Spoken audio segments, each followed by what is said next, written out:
दोस्तों, कभी आपने सोचा है कि एक गरीब लड़का कैसे भारत का सम्राट बन गया? वो कोई राजकुमार नहीं था। उसके पास न धन था, न सेना, न शक्ति, बस एक सपना था। उसका नाम था चंद्रगुप्त मौर्य, जिसने अपनी किस्मत को मिट्टी से सोने में बदल दिया। बचपन में अपमान झेला, ताने सुने, पर उस अपमान को उसने अपनी ताकत बना लिया। वो जानता था जो तकदीर के भरोसे बैठते हैं, इतिहास कभी उनका नहीं होता। एक दिन उसकी मुलाकात हुई उस व्यक्ति से जो उसके जीवन की दिशा बदल देगा, आचार्य चाणक्य।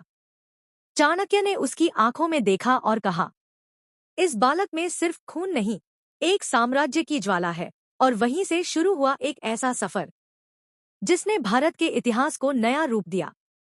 चंद्रगुप्त ने तलवार नहीं, विश्वास उठाया। डर नहीं, दृढ़ निश्चय उठाया।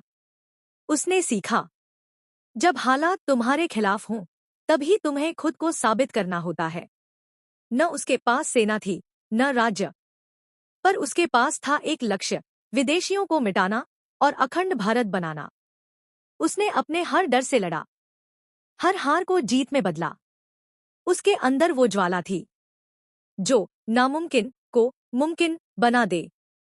और फिर आया वो दिन जब वही लड़का जो कभी भीड़ में खो जाता था, एक दिन भीड़ से ऊपर उठकर भारत का सम्राट बन गया।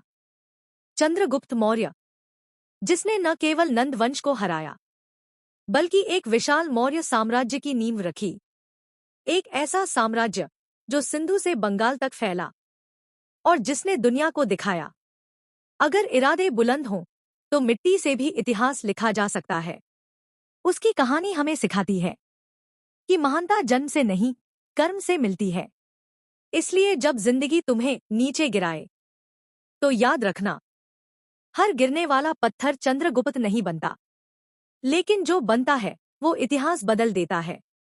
सपने छोटे मत देखो, क्योंकि मिट्टी का वो लड़का भी कभी सम्राट बना था।